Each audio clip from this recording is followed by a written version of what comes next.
In this video, I'm going to work through a question that asks, under what circumstances would the dealer's profit come in the form of a spread between the purchase price and the selling price? There are two nuggets of knowledge that will help you answer this question. Plus, I'm going to hit you with a bonus nugget which could help you with a similar but more challenging question. Let's get after it. Nugget number 1. Know the definition of financial intermediary. A financial intermediary is an organization that facilitates the transfer of capital from suppliers to users, typically through financial instruments.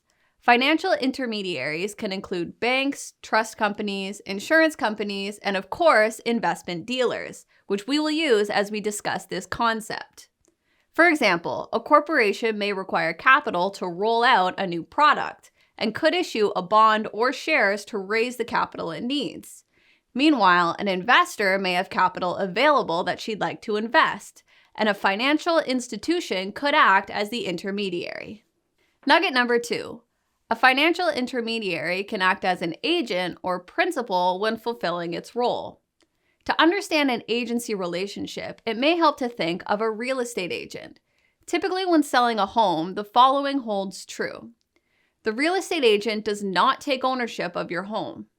The agent is not liable if the home doesn't sell. And the agent earns a commission only if the home is sold. Well, the same holds true when an investment dealer acts as an agent.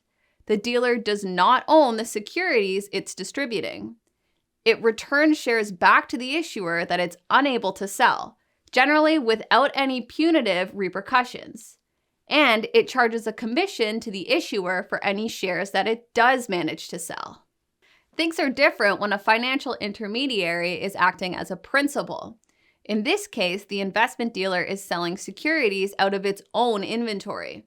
The difference, or spread, between the price the dealer pays for the securities and the proceeds received when the security is sold represents the profit or loss.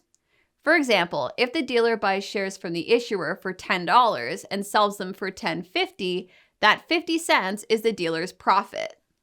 All right, the bonus nugget I promised, which is just a little related terminology that could help you with a different question. When a financial intermediary underwrites a brand new issue, it can then distribute that issue as a principal by purchasing the security with the intent of selling it at a higher price. This is referred to as a bought deal. Or the intermediary could simply act as an agent and charge a commission for what it's able to sell. This is referred to as a best efforts placement. With all this in mind, let's revisit the question and pick away at the available answers. We can clearly eliminate the answer that says all transactions. As we just discussed, the dealer's form of compensation will vary depending on the type of arrangement. We can also eliminate the answer that says when the dealer acts as intermediary, because it isn't specific enough. That, of course, brings us to two remaining answers. When acting as an agent, and remember, think real estate agent, the dealer's profit takes the form of a commission, not a spread.